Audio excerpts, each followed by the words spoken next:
This is the course of Rabbi Lawrence Troster of Kesher Israel Congregation at Westchester, Pennsylvania, called How the Bible Became the Bible. This is Lecture 1 on September 15, 2016. So, as you gather around, and don't worry if you make talk, because that's going to come up on the recording anyway, so don't worry about it. I would assume that most of you have been this close to a Torah scroll. I assume so, but gather around the back so you can take a close look at it. And when you have seen Torah scrolls, no matter where, whatever synagogue, when you look at the text, what do you see when you look at the text? No vowels. Columns. No vowels, right?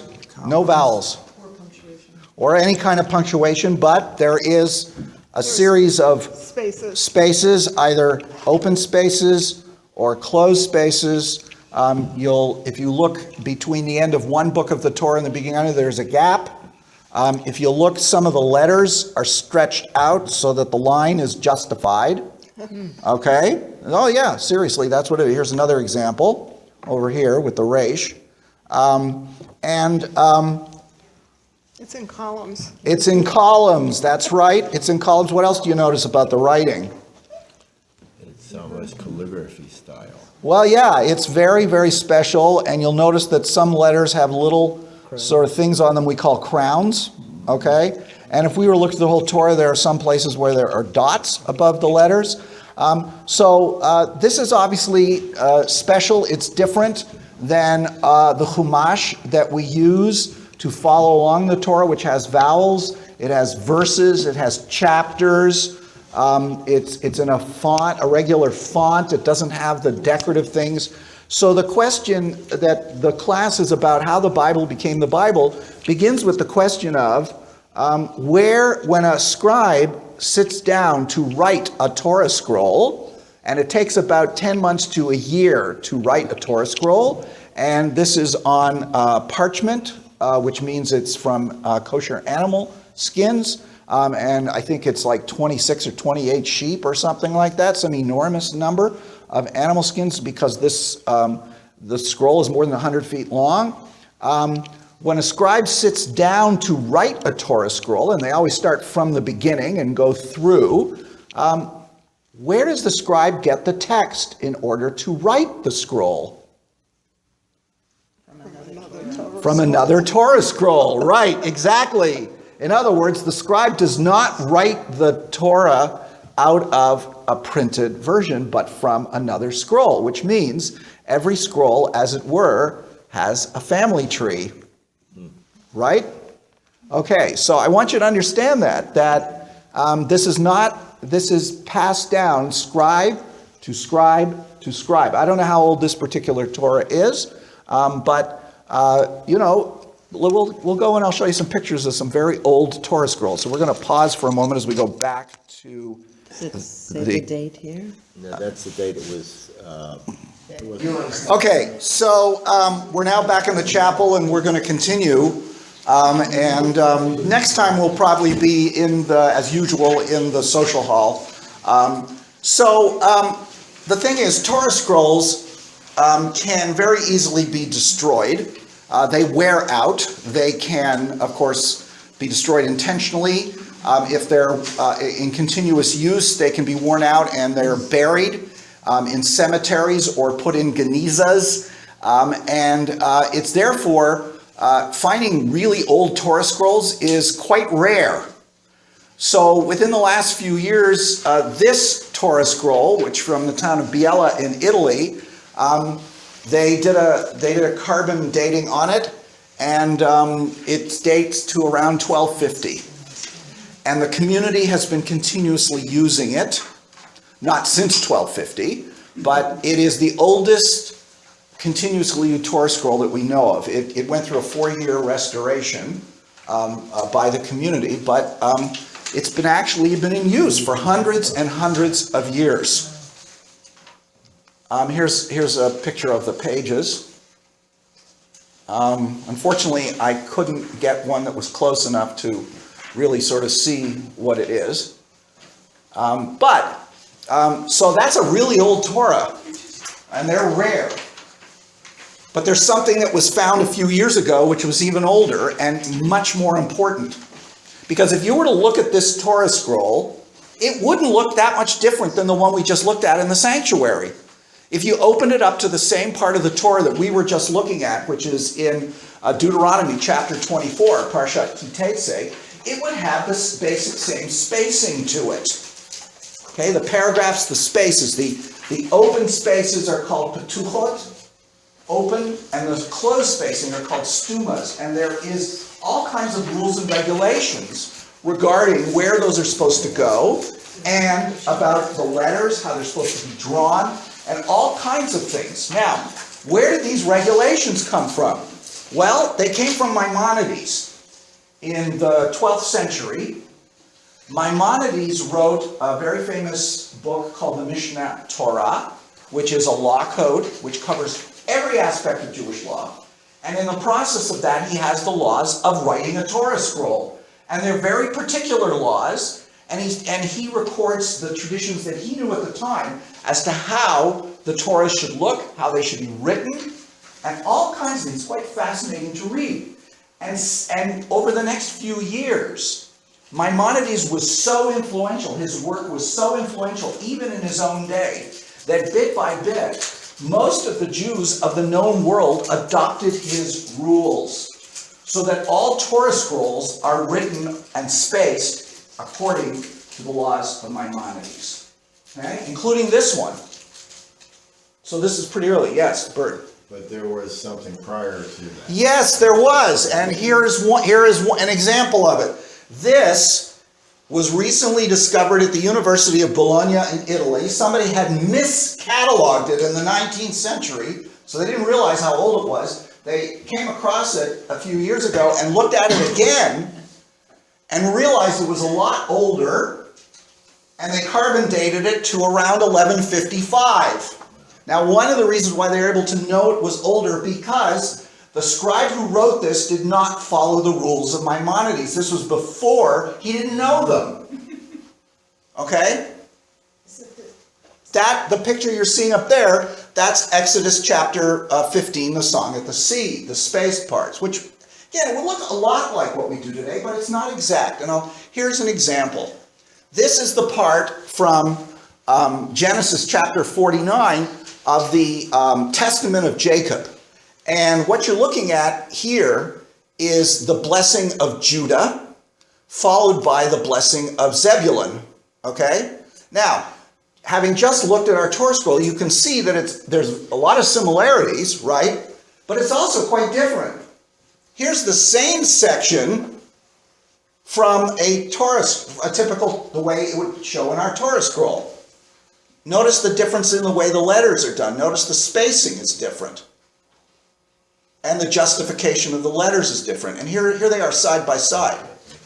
The fact of the matter is that the one on the left is from a tikkun, which is where you learn how to read Torah, where you've got the way it looks in the Torah on the left and the printed version on the right.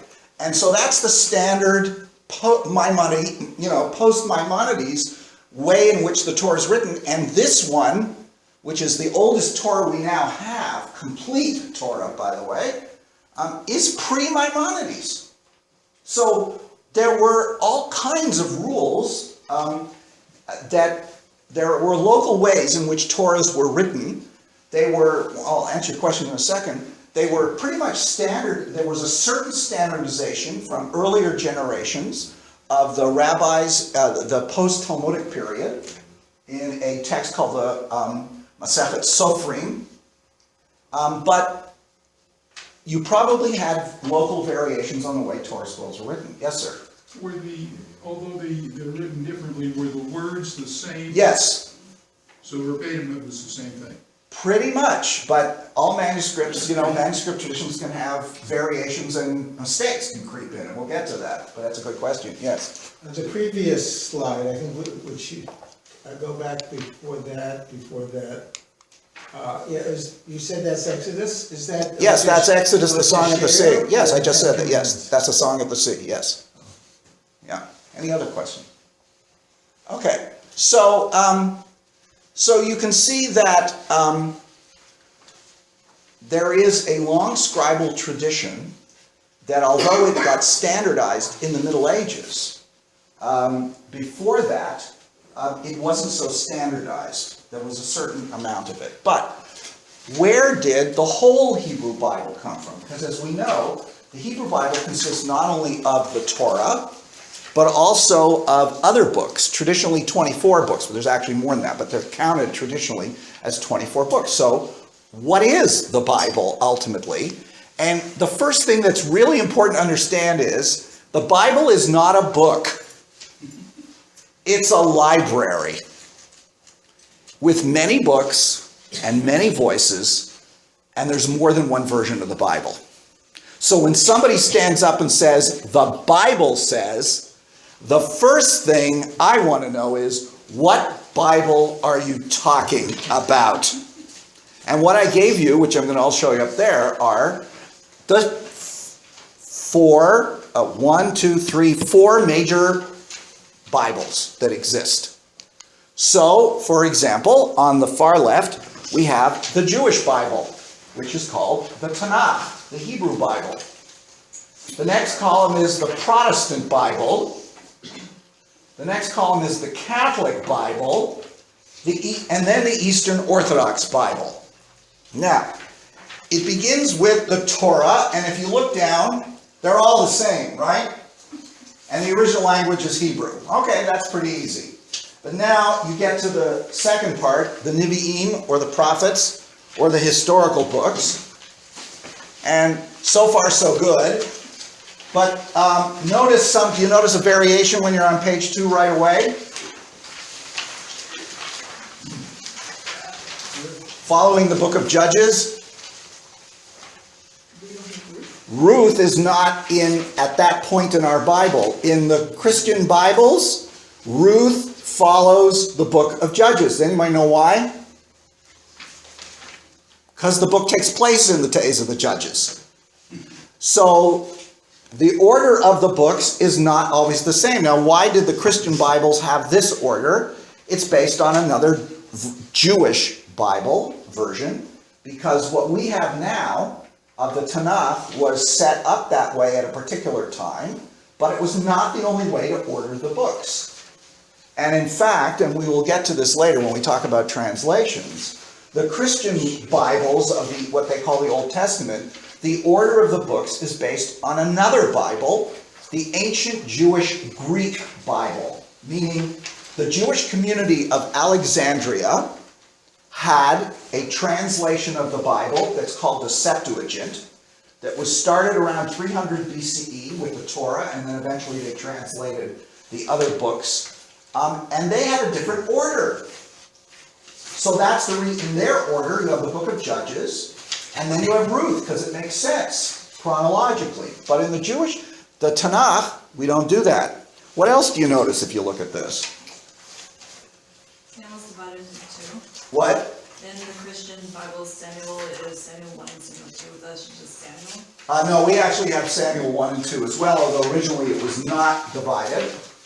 Okay? But notice the Chronicles.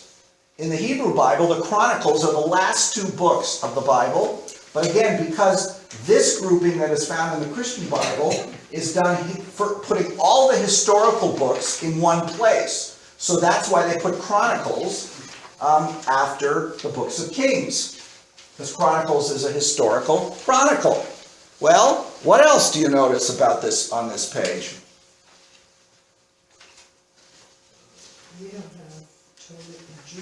We don't have Tobit, Judith, right? And neither does the Protestant, because they took that out. Luther didn't like that. So, there are two books, and we'll see more, called Tobit and Judith, that are part of the Catholic Bible and the Eastern Orthodox Bible. They are works by Jews in the ancient world. And they are either written in Aramaic originally or Hebrew, but for the most part, we only have the translation of them into Greek. And the translation to Greek was probably done by Greek-speaking Jews. Okay, so turn the next page. And you will see that they put Esther there, Again, part of the historical books. We don't put Esther there. And what else you see there? The books of Maccabees, which are not in the Hebrew Bible. Now again, the first and second book of Maccabees for sure are Jewish books. I forget about 3 and 4. I think they're also Jewish. But the point is, the original, probably first Maccabees was written in Hebrew or Aramaic, but we don't have it anymore. It was lost. But the Greek-speaking Jews put it as part of their Bible, and the Christian community adopted it as part of their Bible, first and second Maccabees. You'll notice again the Protestants don't have it. Okay? And the Eastern Orthodox include 2 other late works, 3rd and 4th Maccabees. Okay, so now you had the Torah, and then you had the historical books, and now it's what's called the wisdom books. And in the Christian versions, you then have Job, Psalms, then in the Eastern Orthodox there's something called Odes, Proverbs, Ecclesiastes, Song of Songs, the Wisdom of Solomon, which is down at the bottom, and Ben Sirach. You'll notice the Hebrew Bible, none of these books are in this part of the Bible that are in the Christian Bibles, and also there's a few books there that don't exist in the Hebrew Bible. The Wisdom of Solomon was written by a Greek-speaking Jew. The book of Ben Sirach was originally written in Hebrew, then translated into Greek. We've actually discovered most of the original of the book of Ben Sirach in the Cairo-Genezer and the Dead Sea Scrolls. So if you take a look now on page 4, it changes to the major prophets. And you'll see that for Isaiah and Jeremiah we're pretty good, except the book of Lamentations, the book of Eicha, is put in the Christian Bibles right after the book of Jeremiah. Does anybody know why? Isn't that when it happened? Yes, but it's traditionally he was the one who's supposed to have written it. They're often called the Lamentations of Jeremiah. Now we know that's not historically true, but nonetheless that's the way it was perceived. And you'll see there's also the book of Baruch and the letter of Jeremiah. These don't exist in the Hebrew at all. We're not even sure in some cases what they were originally composed in. And you'll notice they're not in the Protestant Bible. One of them is in the Catholic Bible, but the other one's only in the Eastern Orthodox Bible. Then we have the prophet Ezekiel. We're okay there. We have Daniel, who is not listed in the prophetic books in the Hebrew Bible, but is in the other ones. And then we get the minor prophets, what are called the 12. And when you start looking at it, so far everything is pretty much the same, right? Let's look at page 5. And that goes, and the Christian Bibles end with the prophet Malachi. The Tanakh then puts in what's called the writings. And that's where Psalms, Proverbs, Job, Song of Songs, Ruth, Lamentation, Ecclesiastes, Esther, Daniel, Ezra, and Chronicles. And in the Eastern Orthodox Bible, at the end is where they put 1st and 2nd Maccabees. So what do you think about this? It shows you when somebody says, the Bible says, which Bible are you talking about? Because the Bible is, in effect, a library.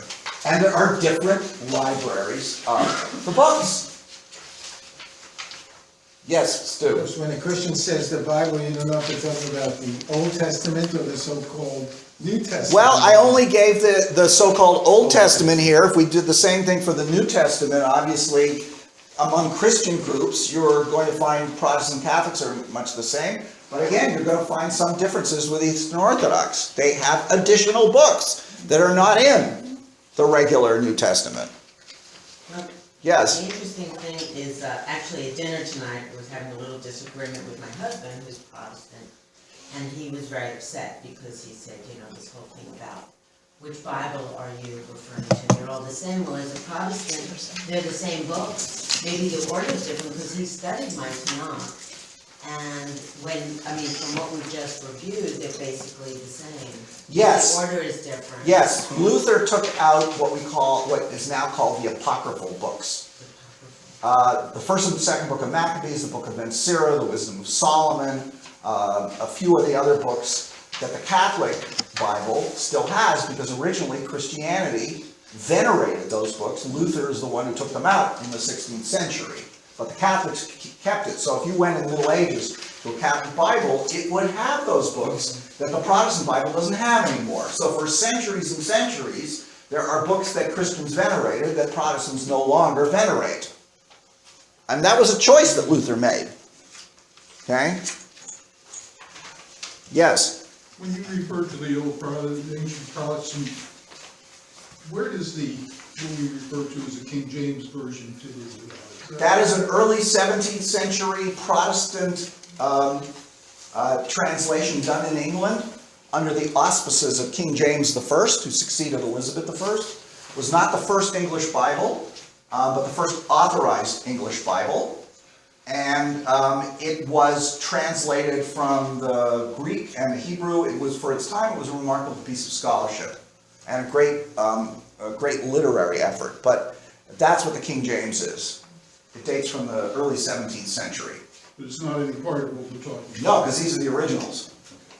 Yes? What about the Maccabees? Was the Jewish Bible completed before the...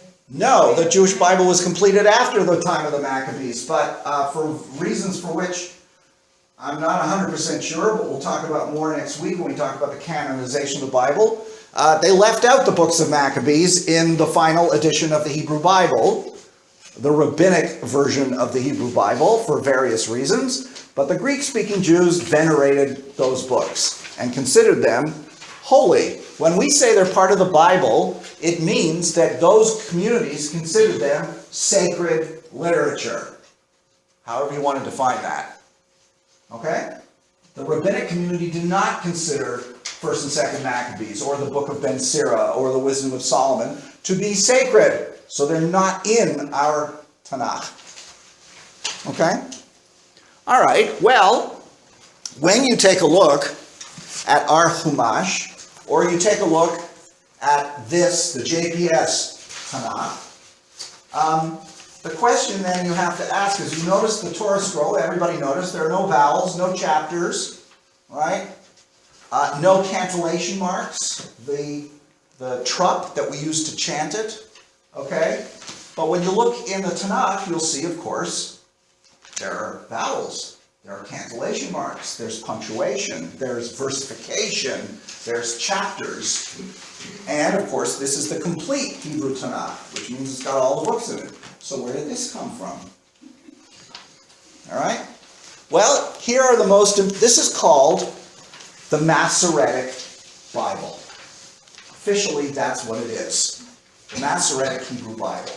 And I'll explain what Masoretic means in a few minutes. It's the one, and these are some of the most important editions, which I've given you on a page so you can read it easier, of the Masoretic Text. So if you start at the bottom, because as I mentioned in discussing this class is like an archaeological dig. We started today and we're digging our way down. You'll see that the texts of the Bible are starting at number 9 and number 8. This is number 8, which is a revision of the Biblical Hebraica, which was originally published in 1937. I thought I was going to bring my copy of it. I'll bring it next time. The Biblical Hebraica was an academic edition of the whole of the Tanakh. I've given you a page of it from the 3rd edition, from 1973, but the original edition, 1937, 1939, done in Germany. And if you take a look at it, you'll notice there's a Hebrew text up here. Is this still working?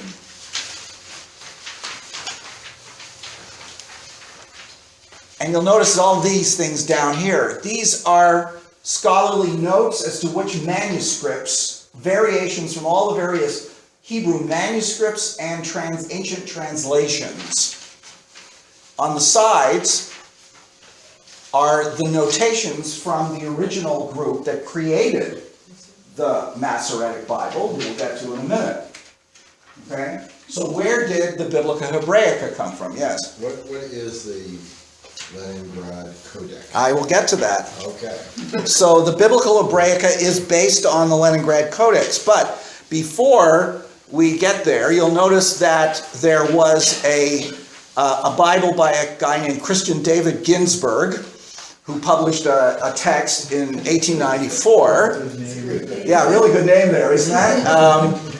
But before that was a... Yeah, right. He was a convert, obviously. Before that, there was a guy named Meyer Letterus. And in 1866, a Jewish scholar in Vienna, who was part of the Jewish Haskalah movement, meaning the secular enlightenment, for a group in England called the Christian Bible Society, gathered together the best Hebrew manuscripts he could and created a standard Tanakh in 1866. This is a picture of the front page of a 1896 photographic offset, and it was printed in Vienna. And the Letterist Bible, until the time of the Biblica Hebraica in the next century, was the standard Hebrew text of the Tanakh. And you can still find, you can still buy it today. I mean, it was just reprinted hundreds of times. And Meyer Letterus was a Jewish scholar of great, he went and found all the different manuscripts, and he tried to create a unified text, the best possible text from manuscripts. How did the Torah get to be the way that it is, with columns or without the vowel? We'll get to that. Okay. Jumping ahead. There was a guy in the 18th century named Benjamin Kennecott in Oxford who tried to create a standardized Bible. He gathered together Hebrew manuscripts from all over the place, a lot of the ones in the Middle Ages. And one of the most famous things, here's the Letterist, the beginning of Genesis by the Letterist Bible. And you've probably even recognized the font. It probably looks familiar because it was used so much. Kennecott gathered together this huge number of biblical manuscripts, including some of the most important illuminated manuscripts done in the Middle Ages. And one of them is called the Kennecott Bible, which is from 1476 in Spain. It's this incredible copy of the Bible with several traditional commentaries in it. I think it's in the Oxford library now, but it's, I think you can buy a facsimile of it that costs about $10,000. Okay, so before Kennecott, though, there was in the early part of the 18th century a Dutchman who also created a standardized Bible. But the most important, the first complete printed Hebrew Bible was in 1524.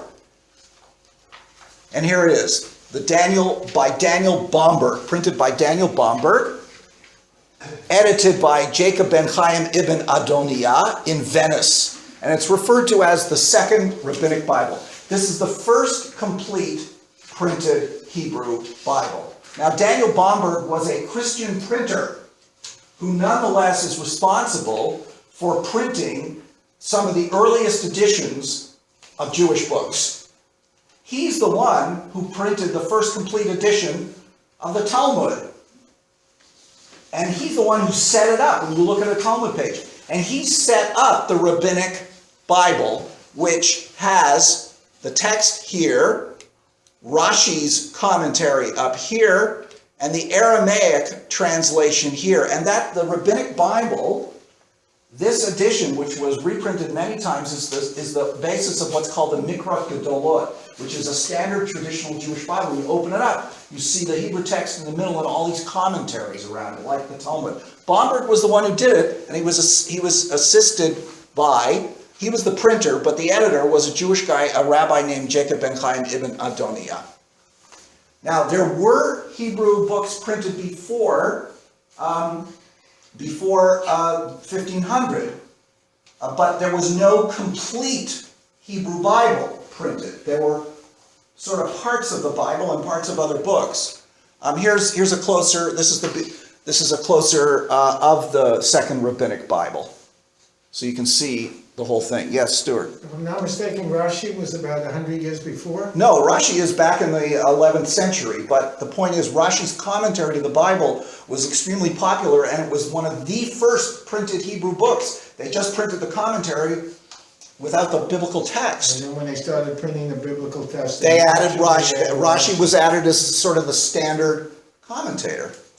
So, and the interesting thing is the Bomberg is, a first edition of the Bomberg is extremely rare. There are fewer copies than the Gutenberg Bible. And in fact, one sold some years ago for something like $4 million. So we've been talking about the Leningrad Codex. So this gets us back to who created the Bible, the Hebrew Bible that I call the Masoretic Text. The word Masoretic comes from the Hebrew word masar, meaning tradition. And the Masoretes were a group of Jewish scholars in the 10th century who lived in the town of Tiberias in the Galilee. And they were trying to establish a standardized text, this is hundreds of years before printing, of the Hebrew Bible. And what they did is they gathered all available manuscripts and they created a standardized Hebrew text. And they're the ones who invented the vowel system. They're the ones who invented the cantillation system.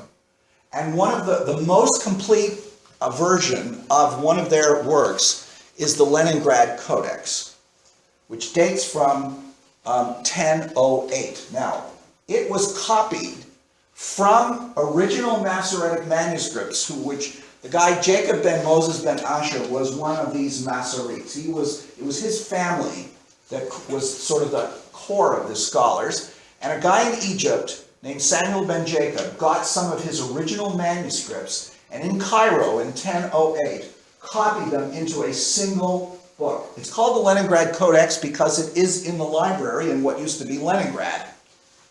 It's the oldest complete Hebrew Bible we have. This is the front page. And here is an example of the text. Okay? And you'll see the letters and with the vowels. And down, these are the notes the Masoretes did to talk about variations in the text. Okay, and also at the bottom. Now, the putting in of the verses and the chapters was later and is a Christian innovation that Jews adopted when Bomberg started printing the Bible. So even before that, before Bomberg, there were no little numbers to show the verses, no numbers to show the chapters. That was not part of the original Hebrew Bible. But that's the Leningrad Codex. It still exists to this day. Anybody have any questions at this point? Yeah, Bert. Why do you think it was the Masoretes found it necessary to put the vowels in? Because people were no longer, the spoken Hebrew was being lost. Jews had not spoken Hebrew for centuries and centuries. The vernacular was Aramaic. But by the time of the Masoretes, the vast majority of Jews spoke Arabic. Because in 1008, most of the Jews lived in Muslim countries. And so a vast majority of Jews spoke Arabic. And therefore, they didn't even speak Aramaic, which is a cousin language of Hebrew. So they wanted to preserve how to pronounce the Hebrew text. Now, of course, the way they did it was their dialect, which is not to say that's the way it was pronounced when it was written. But the point is, they're the ones who preserve the ability to pronounce the text. And that's why the vowel system was written. When it's a living language, you don't need the vowel system. Look at modern Hebrew today. They don't use the vowel system. You look at a newspaper or a modern Hebrew book. You speak Hebrew, you don't need it. Okay? It's one of the ways it's difficult to learn modern Hebrew because you have to learn to read without the vowels. But the point is that when Jews didn't speak Hebrew as a living language, they were losing the ability to read the Torah itself. Yes, Stu? About the cantillation, was that invented to record the way the Torah was already chanted, or was it a new form of chanting the Torah? It was to record the way the Torah is chanted, but it's also part of the pronunciation because the The cantillation is tells you where the stress of the word is. So it's both a grammatical aid as well as a chanting aid. Now, of course, we don't know the music that in the days of the Masoretes, how they chanted the Torah. The way we chant the Torah is a Central Eastern European version, but one of the things is Jewish musicologists have listened to all the various ways in which the Torah is chanted, and any of you who have heard Sephardic Torah being chanted or Yemenite, it sounds very, very different, but musicologists have found a kind of fundamental similarity to all the Torah chants, which they say may go back to the temple itself. Well, the notes are a form of commentary as well. But Yeah, there is a certain amount of that, yes. Now, there is an older codex than the Leningrad Codex. It's the Aleppo Codex, which was written in Tiberias itself by the Masoretes in the 10th century. And this is Deuteronomy 33. The problem with the Aleppo Codex, and Maimonides, by the way, considered the Aleppo Codex to be the best copy of the Hebrew Bible that existed at the time. Now, he didn't live in Aleppo, he lived in Cairo, and originally that's where the manuscript was. But then it was taken by somebody to the Jewish community of Aleppo in Syria. Now, the Jewish community of Aleppo, which no longer exists, was one of the oldest continuous Jewish communities in the world, and they kept the codex as a sacred object. Unfortunately, after the State of Israel was created, there were riots in Aleppo against the Jews. The synagogue was burned down, and the Aleppo Codex was considered to have been lost. Lo and behold, a little time later, part of the manuscript showed up in Israel. It had been smuggled in. So we don't have a complete Aleppo Codex anymore. We have parts of it, a large part of the Hebrew Bible, I think more than 50%. And some of the pages show burns. So it's evident that the Aleppo Codex was part of it, a large part of it was saved from the fire. But there was a whole book written about it a few years ago that members of the Syrian community, Jewish community, considered to be a holy object. And in some cases, little parts of it were kept by individual Syrian Jews like amulets. So there may be other pieces of it out there that the Syrian Jews, because they consider it to be sacred, don't like the idea that the original is sitting in the library now in Jerusalem, the Jewish National Library. They want it back. But they're not going to get it. And there's a whole book written about the Aleppo Codex in the last years. It's quite fascinating. But this is our oldest manuscript of the Hebrew Bible that we have with the Masoretic Text. And originally, it was a complete Tanakh. And so you see how far back our standardized text of the Hebrew Bible goes. Does anybody have any questions about it at this point? Okay, so that's how we got back to the Masoretes. What we're going to do next week is say, okay, so where did the Masoretes get their text? Do we have any earlier manuscripts? And you'll see how it's connected with the creation of the Tanakh and the Dead Sea Scrolls, which are extremely important in our quest for understanding how the Bible became the Bible. Thank you.